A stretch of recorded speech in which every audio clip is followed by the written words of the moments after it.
এবার বাজার কিরকম? গরুর বাজার চড়া। চড়া বাজার না? খুব চড়া বাজার। আচ্ছা, এটা যদি কোরবানির আগে কিনতেন তাহলে কিরকম দাম তাহলে হতো? আমি আরো অনেক কমে পাইতাম। কত? কি অবস্থা চাচা, কেমন আছেন? ইনশাআল্লাহ ভালো আছি। গরু কিনলেন নাকি? গরু কিনলাম বা। এটা কি কোরবানির গরু না? কোরবানির। কোরবানির গরু। হ্যাঁ। আচ্ছা, কত দাম ধরলো? 1,09,000। 1,09,000 টাকা। আচ্ছা, এই গরুর কিরকম মাংস কিরকম হবে? মাংস 4 মণ। 4 মণ। 4 মণ মানে আপনার 160 কেজি। 160 কেজি। আচ্ছা, তো সেই হিসেবে কি আপনি গরু কিনে আপনি হ্যাপি তো? আমি খুশি। অনেক খুশি না? অনেক। তো কোরবানি তো আল্লাহর জন্য, উনি অনেক খুশি। তারপর কি অবস্থা তোমাদের? এই তোমরা কেমন আছো? ভালো আছো? আচ্ছা, গরু টানে কতদিন নিয়ে যাবা এগুলা?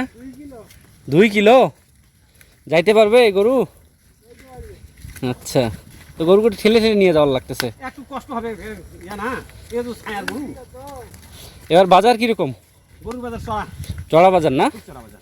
আচ্ছা, এটা যদি কোরবানির আগে কিনতেন তাহলে কিরকম দাম তাহলে হতো? আমি আরো অনেক কমে পাইতাম। কত? এই 1 লাখের মধ্যে পাইতাম। 1 লাখ? 1 লাখ।